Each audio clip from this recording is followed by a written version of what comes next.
Halo semuanya, nama saya Matthew dan saat ini saya ingin membagikan sedikit kesaksian tentang perjalanan saya sebagai orang Kristen.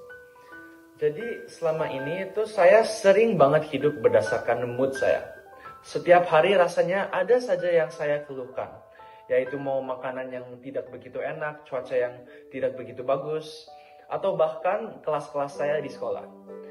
Jadi saya itu nggak pernah sadar kalau saya sudah lama banget terjebak dalam pola hidup yang penuh ketidakpuasan. Tapi belakangan ini saya mulai mengerti kenapa hati saya itu mudah sekali mengeluh. Ternyata karena fokus hidup saya tidak tertuju kepada Tuhan.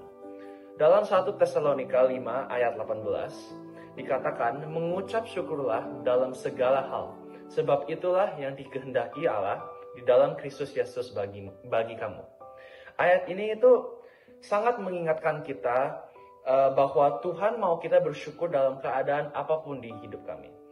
Setiap hari itu sebenarnya Tuhan sudah kasih begitu banyak berkat. Jadi daripada mikirin makanan yang tidak begitu enak, saya harus belajar bersyukur karena kita masih punya makanan di meja.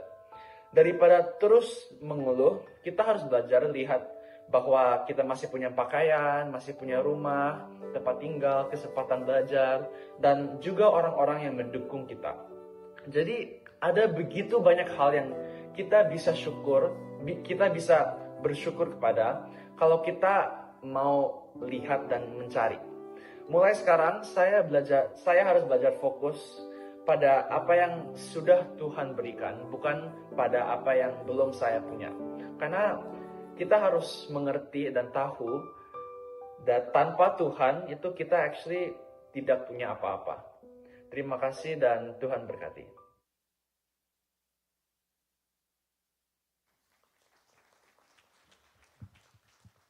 Shalom saudara sekalian, Happy Thanksgiving. Bersyukur hari ini kita bisa bersama-sama memuji Tuhan, kita bisa meninggikan nama Tuhan. Karena kita tahu bahwa Tuhan kita adalah Tuhan yang setia dan Dia pasti menepati janjinya. Dan kita sebagai anak-anak Tuhan, hari ini, saat ini kita bersama-sama celebrate tentang bagaimana kebaikan Tuhan di dalam hidup kita. Saudara sekalian, tadi kita sudah mendengar satu cuplikan testimoni yang sangat singkat bagaimana tentang kebaikan Tuhan, saudara ya. Sebentar kita akan menelusuri lebih dalam tentang apa sih sebenarnya Thanksgiving itu yang harus kita lakukan di dalam kehidupan kita sebagai anak Tuhan. Nah saudara sekalian, mari kita membaca satu bagian dari firman Tuhan. Pembacaan hari ini kita ambil dari Ulangan 10 ayat 12 sampai ayatnya yang ke-15. Saudara sekalian, saya sudah menyiapkan ayat-ayat di depan, saudara nanti bisa mengikutinya. Saudara, mari kita baca bersama-sama, saudara ya. Oke, hari ini temanya adalah obedience and gratitude. Kelihatan saudara? Kelihatan, yuk. LAI memberikan judul pada bagian ini adalah orang Israel diperingatkan supaya taat dan bersyukur. Mari kita baca sama-sama, 2, 3. Maka sekarang, hai orang Israel, apakah yang dimintakan daripadamu oleh Tuhan Allahmu selain dari, perhatikan saudara, ini adalah satu kalimat yang sangat penting, saudara ya, nanti saya akan jelaskan.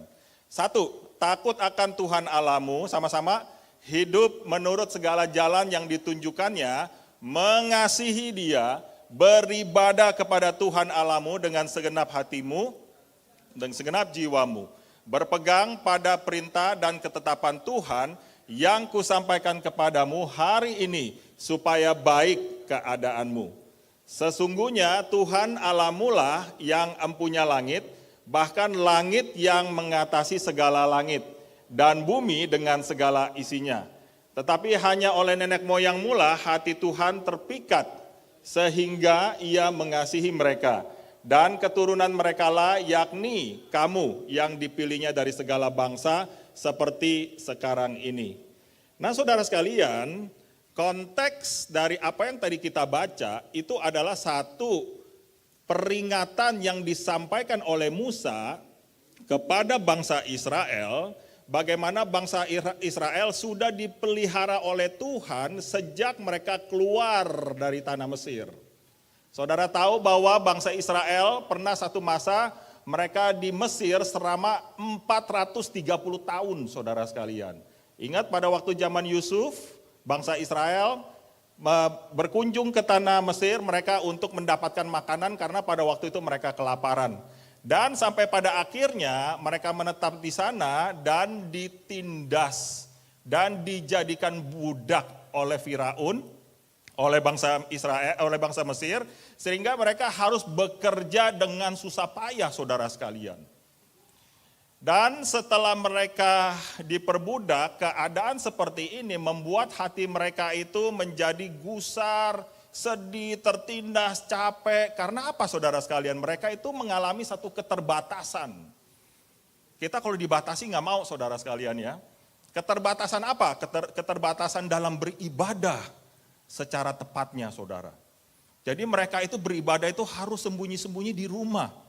Mereka tidak bisa beribadah secara komunal lagi, secara besar lagi.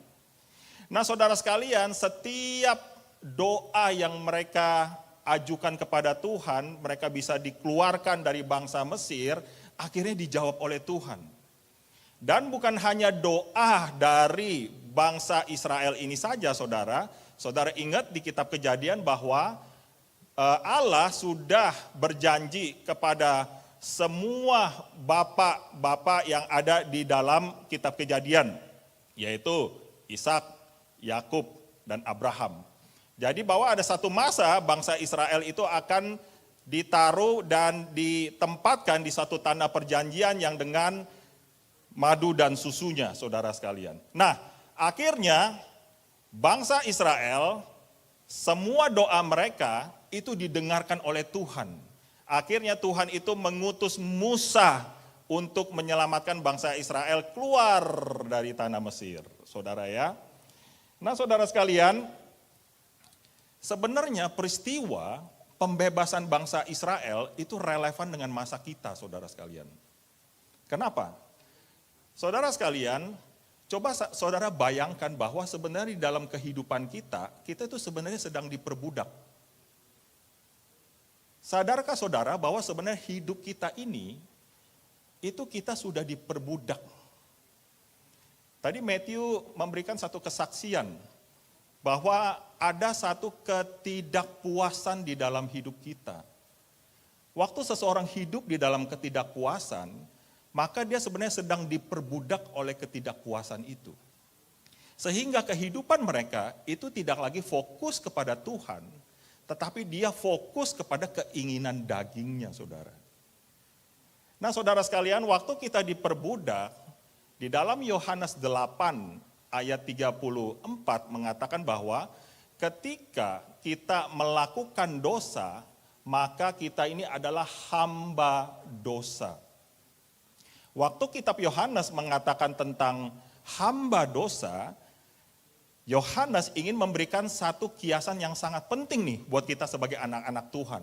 Kiasannya apa? Ingat loh, waktu kamu berbuat dosa, waktu kita senang berbuat dosa, bahwa kita ini menjadi hamba dosa.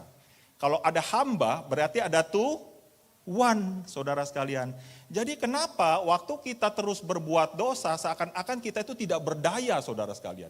Karena yang menjadi master di dalam hatimu, yang menjadi master di dalam pikiranmu itu adalah perbuatan-perbuatan dosa. Tetapi saudara sekalian, seperti hidup kita yang sekarang ini yang sudah dibebaskan oleh kuasa darah Tuhan, kita yang sungguh-sungguh bisa datang, yang kita yang sungguh-sungguh sudah diselamatkan oleh Tuhan, kita datang kepadanya, kita bertobat dengan sungguh-sungguh dan kita menyesal setiap dosa kita, maka firman Tuhan mengatakan di ayat yang kebawahnya, Tuhan Yesus, Sang Anak itu akan memerdekakan kamu. Nah, saudara, sama sebenarnya di dalam kehidupan kita itu mempunyai keinginan-keinginan yang kita lakukan terus karena kita sebenarnya sedang tinggal di dalam kehidupan berdosa. Tetapi ketika kita sudah diselamatkan, maka Roh Kudus itu akan menghidupkan kerohanian kita yang sudah mati. Sehingga waktu kita dihidupkan oleh Roh Kudus, maka kita lagi bukan menjadi hamba dosa, saudara sekalian. Kita itu menjadi hamba kebenaran.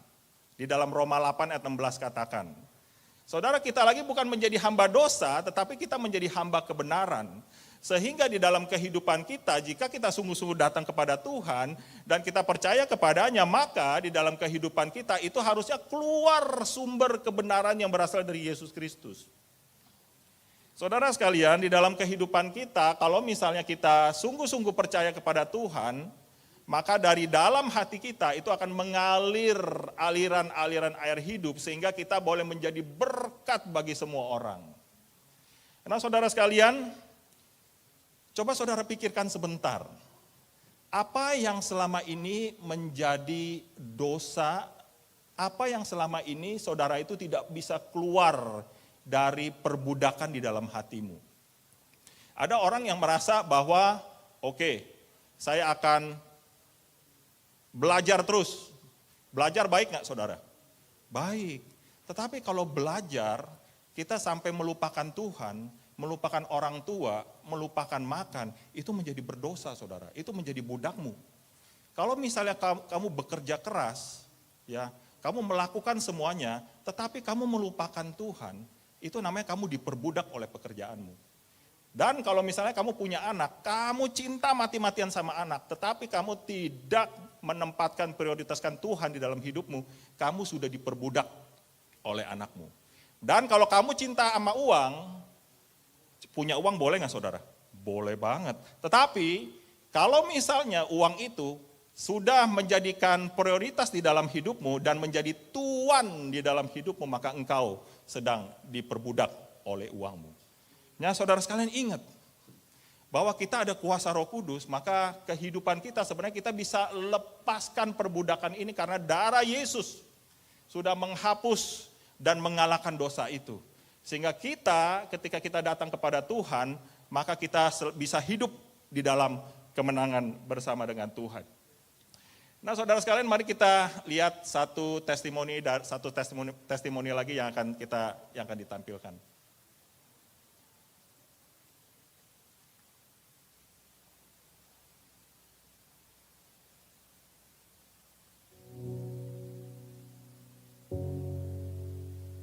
I believe God was using others, church members here, to remind me of His goodness, remind me to be obedient, and remind me to say yes to Him. Because when I say yes to God, everything in my life has changed, and it has changed for the better. So just a little brief history of my spiritual journey. In 2018, I accepted Jesus as my Savior. However, I didn't know the gospel or what it meant to follow Jesus. He was someone I believed in, but not someone I knew. I go to church and I pray, but I wasn't able to grow spiritually. And I would wonder to myself that I followed Jesus, but I still feel so lost. And I don't know why. I want to get to know Him, but I'm not there yet. In 2023, my mother-in-law was diagnosed with cancer. As a family, we pray for her every day. I have never spoke to God more than I have during that time. Never had before that I spoke to Him so much. And I believe through those prayers, I felt closer to Jesus. And I feel like I got to know Him a little more. Fast forward to 2024, I was invited to ICCC Church, then got invited to ICCC Fellowship. I really wasn't sure at first, but God, He knows. He knows my desires to get to know Him. It was the perfect time, and I was excited to say yes.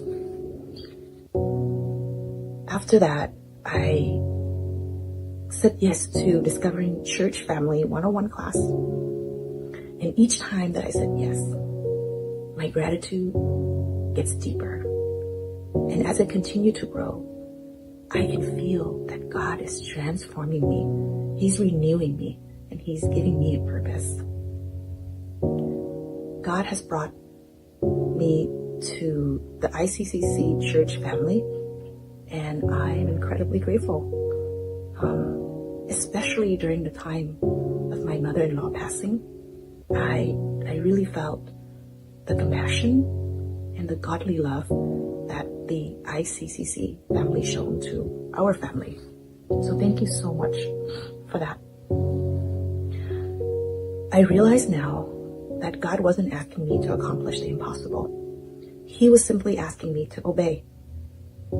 So please say yes to God. Stay obedient and stay grateful. God will open doors to His greater plan when you say yes to Him. And God bless you all. Thank you so much. Happy Thanksgiving.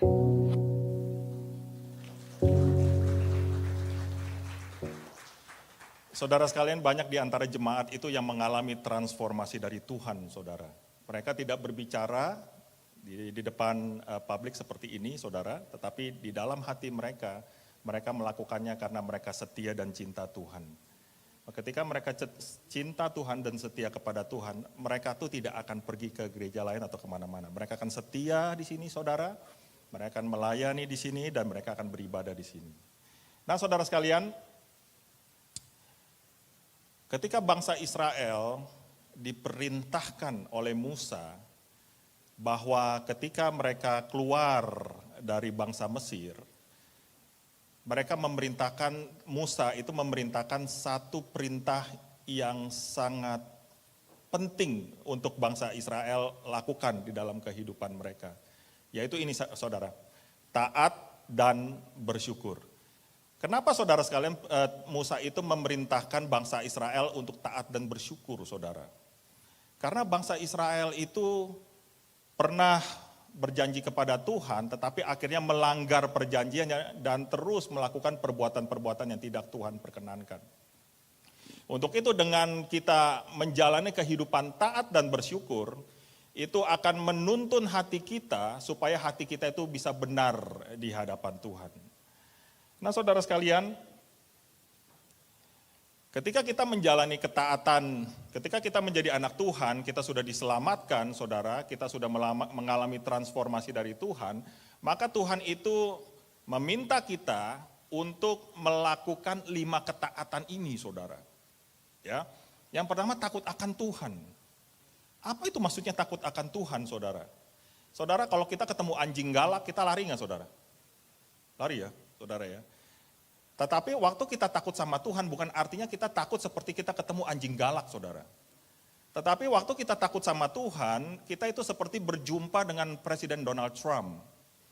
Kita tahu beliau ini adalah salah satu pemimpin bangsa yang sangat besar, yang dikagumi oleh begitu banyak pemimpin negara. Sehingga ketika kita berjumpa dengan Presiden Donald Trump, kita mengalami satu rasa hormat dan kebanggaan yang luar biasa. Ketika kita datang dan kita berjumpa dengan Presiden Donald Trump, saudara sekalian, maka kita tidak akan mencoba-coba untuk menyinggung atau menyakiti perasaannya, bukan? Kenapa? Karena kita memiliki rasa segan dan hormat yang begitu tinggi kepada beliau. Nah, saudara sekalian, ketika kita takut sama Tuhan, ingat, saudara, Tuhan ini adalah pencipta alam semesta, saudara. Dan Dia itu sudah memilih kita supaya kita itu menjadi anak-anaknya. Dan waktu kita takut sama Tuhan, itu artinya apa? Kita itu tidak mau membuat hati Tuhan itu menjadi sedih. Dan kita menghormati Tuhan karena Tuhan hadir di dalam kehidupan kita. Saudara, meskipun kita datang ke gereja, Tuhan hadir di sini, dan juga waktu kita ada di dalam rumah kita dimanapun kita berada, Tuhan itu selalu hadir juga bersama dengan kita. Lalu yang kedua, saudara, hidup menurut jalan Tuhan. Nah, saudara sekalian, apa maksudnya hidup menurut jalan Tuhan? Nah, Tuhan begitu sayang sama kita, Tuhan itu begitu mengasihi kita, saudara sekalian. Tuhan itu tidak mau kita belok ke jalan yang lain, kecuali ke jalan yang Tuhan sudah tunjukkan. Nah, saudara sekalian, di dalam Galatia 5, itu ada satu kalimat yang penting, saudara. Yaitu hiduplah di dalam roh.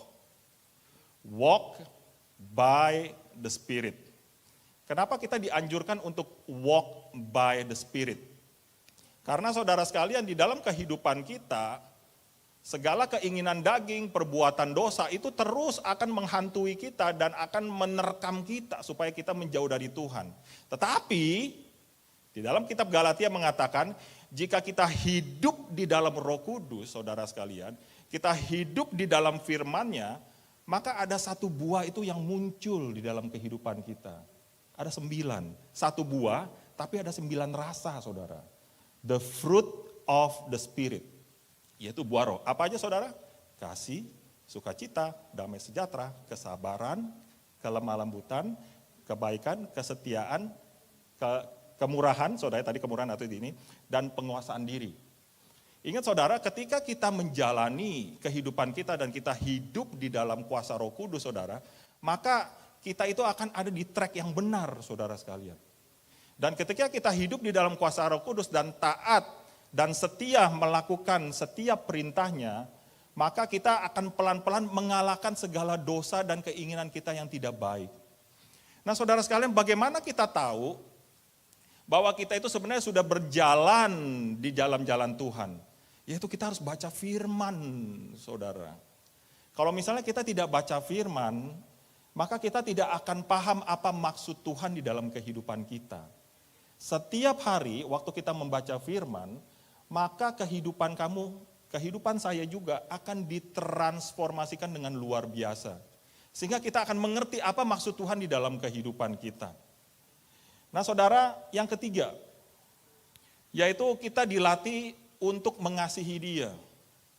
Nah saudara sekalian, waktu kita hidup di dalam kehidupan dunia ini, saudara, kita coba lebih mengevaluasi hidup kita sebenarnya lebih mengasihi Tuhan, atau kita lebih mengasihi dunia ini.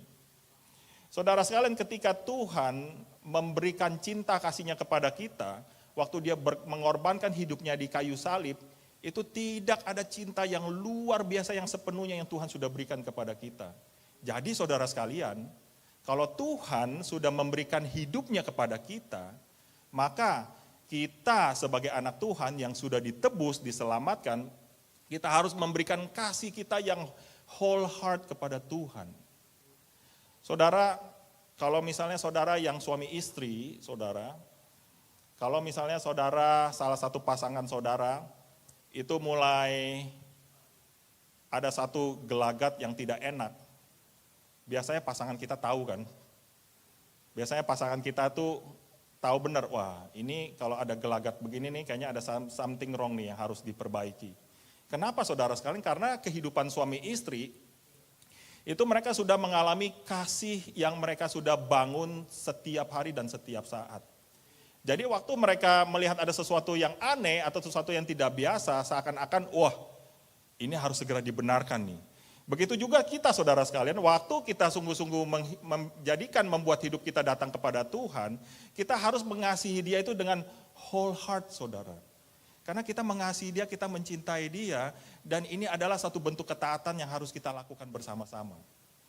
Lalu saudara yang keempat, yaitu bagaimana caranya kita supaya kita taat, yaitu kita beribadah dan melayani Dia.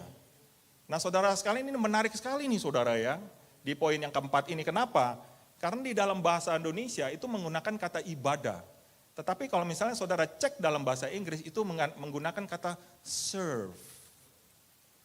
Lalu saya coba dalami apa maksudnya. Ternyata di dalam bahasa Ibrani-nya saudara, itu menggunakan serve dan ibadah, itu menggunakan satu kata yang sama, yaitu avoda.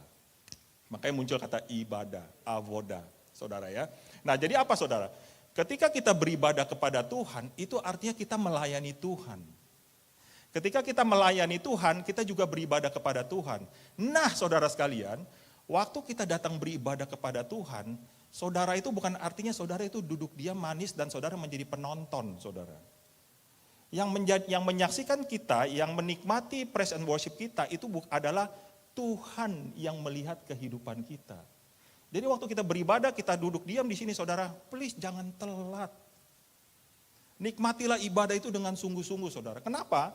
Karena waktu kita beribadah, waktu kita melayani Tuhan, ini adalah satu disiplin yang tinggi yang Tuhan hendaki kita untuk kita menjalani kehidupan ketaatan kita. Dan ini adalah perintah Tuhan, saudara sekalian. Dan kenapa setiap anak Tuhan itu harus melayani, saudara? Karena melayani itu adalah bentuk ibadah yang Tuhan perintahkan untuk kita lakukan.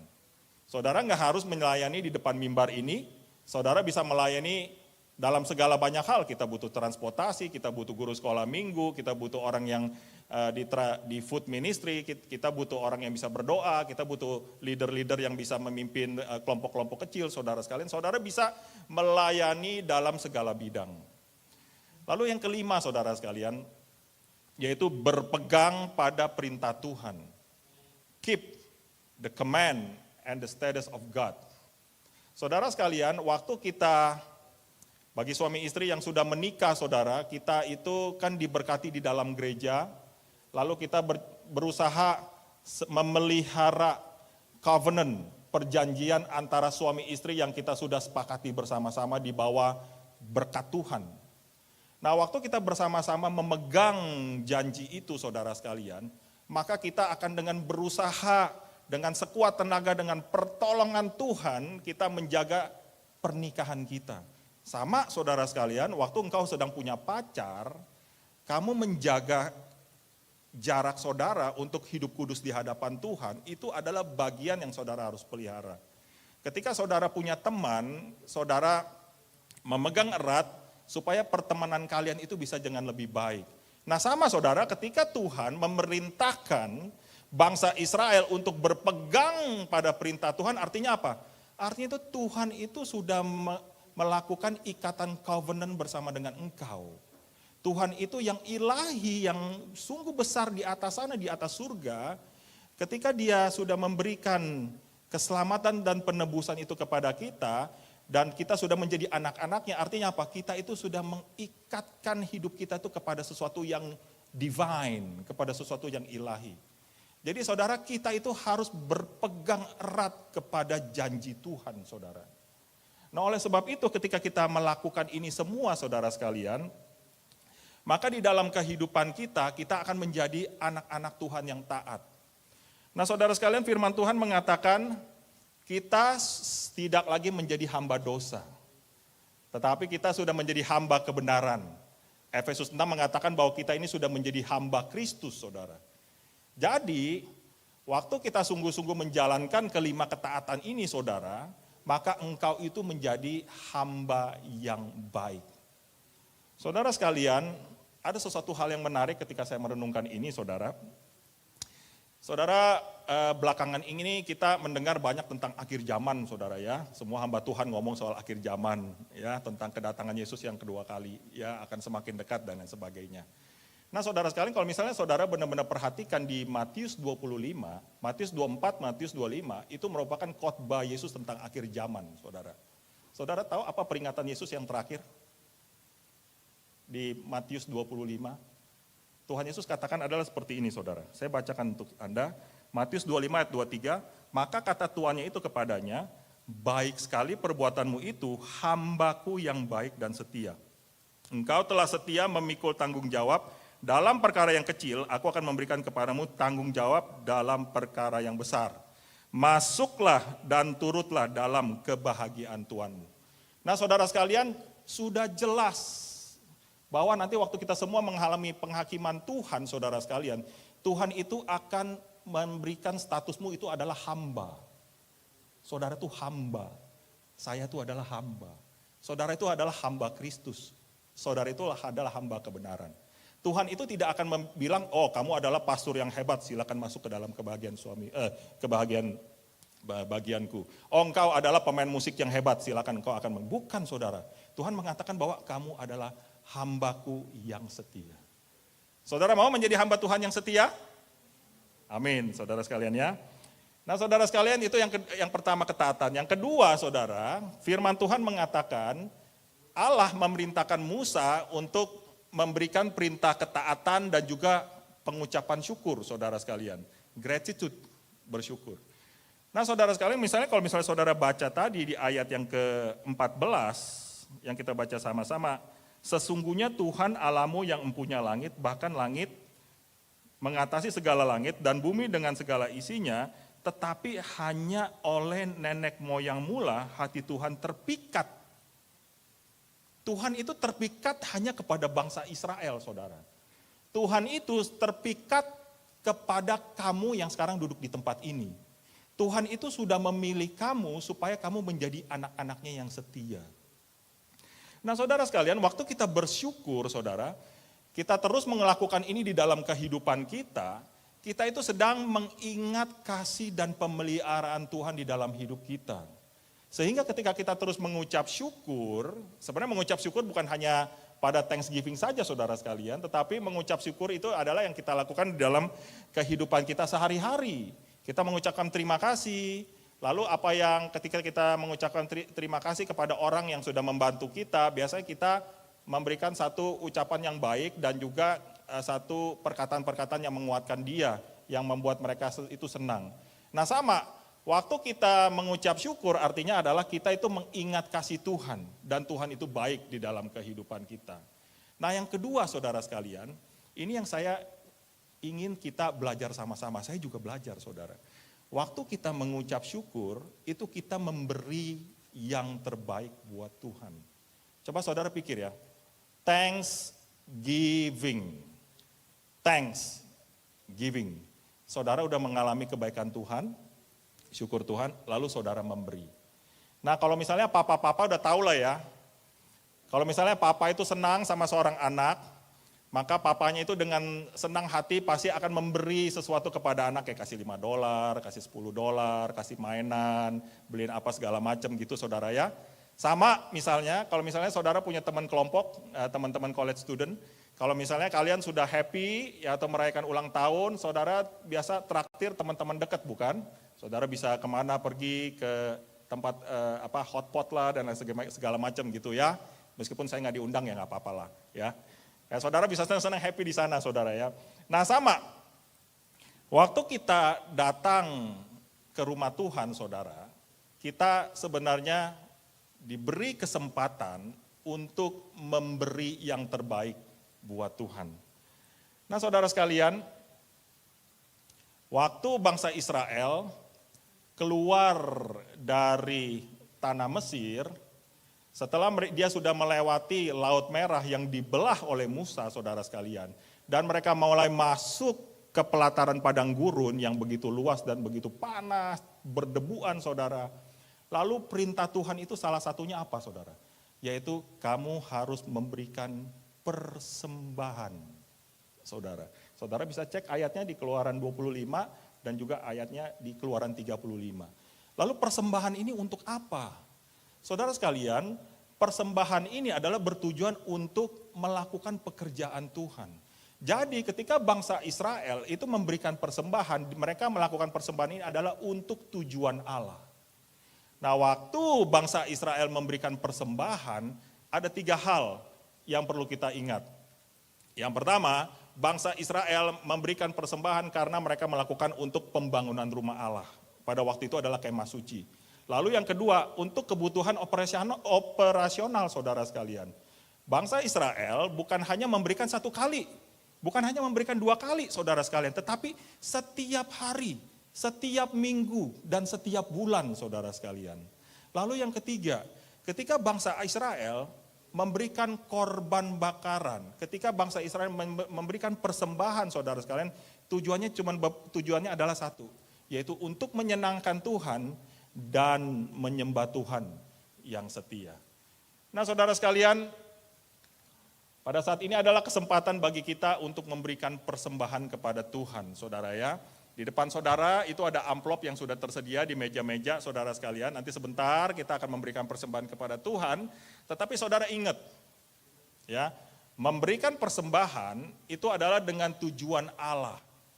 Kita memberikan persembahan bukan artinya kita hanya masukkan ke dalam kotak persembahan saudara sekalian, tetapi ingat, ini ada tujuan Allah nih yang ingin kita lakukan bersama-sama. Yaitu tujuan Allahnya apa? 1 saudara sekalian, yaitu respon ketaatan kita. Respon ketaatan kita apa? Untuk mengembangkan misi dan pekerjaan Tuhan di bumi ini. Nah saudara sekalian, ketika saudara memberikan persembahan untuk Tuhan melalui gereja ICCC, saudara sekalian, gereja ICCC ini melakukan misi Tuhan. Kita bekerja sama dengan Sinode Nasaren, saudara. Kita juga memberikan persembahan misi kepada melalui gereja Nasaren. Gereja Nasaren juga induknya memberikan dan mendistribusikan. Dan kita juga memberikan pekerjaan misi kepada orang-orang yang membutuhkan, saudara. Dan juga kita ada pembinaan-pembinaan di gereja, saudara sekalian. Ya, ada pembinaan tentang pernikahan, pembinaan tentang Alkitab, saudara. Dan saudara sekalian, kalau Tuhan menghendaki, saudara, tahun depan kita akan ada retret, saudara. Retret 2026. Kapan diadakan? Yaitu pada Thanksgiving. Nah jadi saudara sekalian, waktu saudara memberikan persembahan pada saat ini adalah stepping stone. Saudara sedang meng-create satu kesempatan di mana saudara akan bersama-sama masuk di dalam pekerjaan Tuhan. Nah saudara, di dalam Yohanes 12 ayat 1 sampai 8 saudara, itu ada satu cerita yang sangat mengesankan.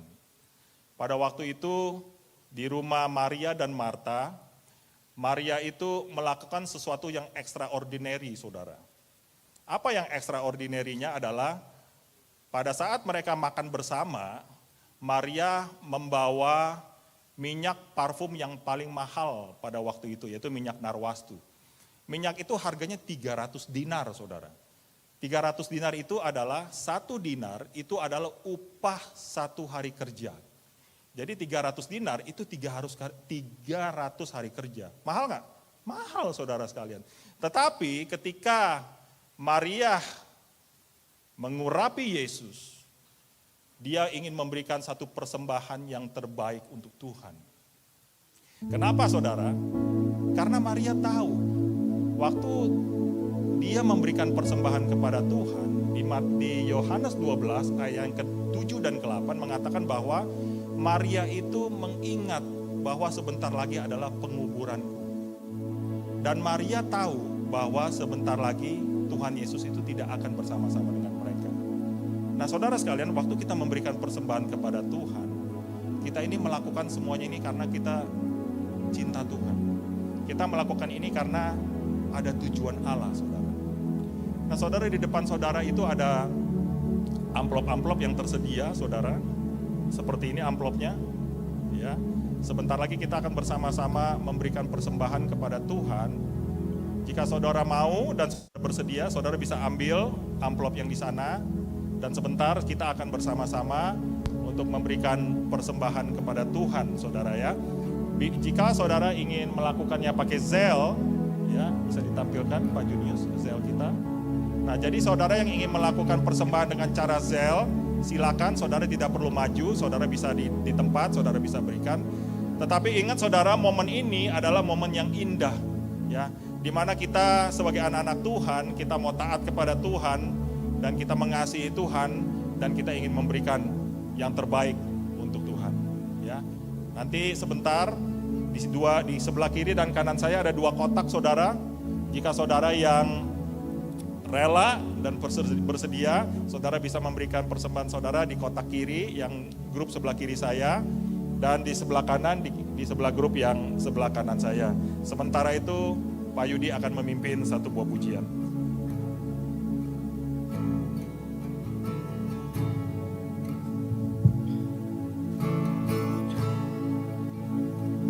I love you, Lord.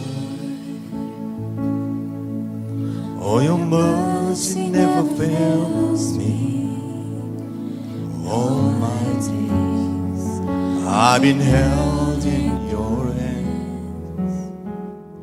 From the moment that I wake up until I lay my head, I will sing of the goodness of God. And all my life you have been faithful, and all my life, and all my life you have been so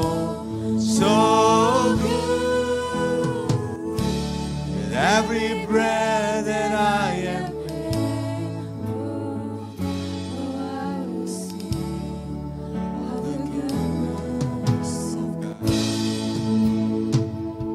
I love your voice. You have led me through the fire in darkness. You are close like no other. I've known you as a father. I've known you as a father. I've known you as a friend. I have all the goodness of God.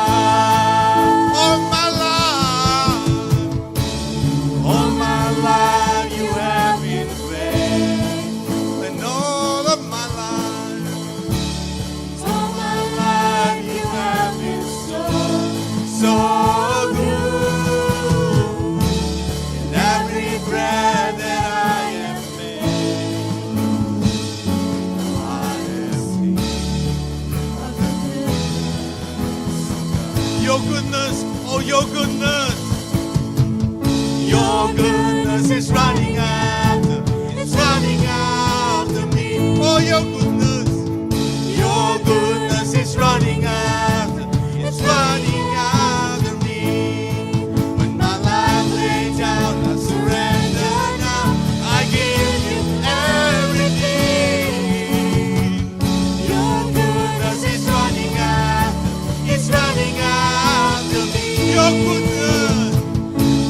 goodness is running after, it's running after me. Oh, hallelujah.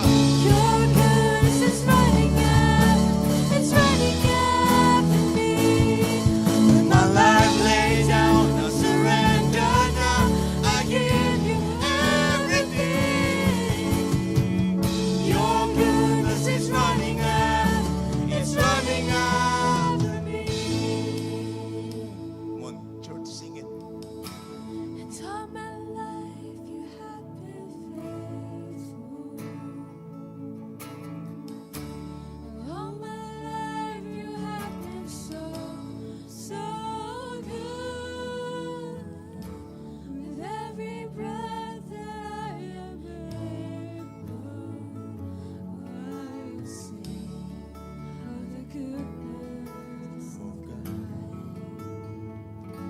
I will sing of the goodness of God. I will sing of the goodness of God.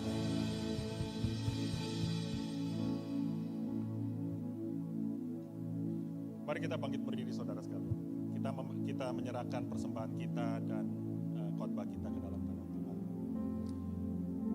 Bapa di surga, kami bersyukur hari ini kami bisa memberikan persembahan kepada Tuhan sebagai bentuk ketaatan dan ucapan syukur kami.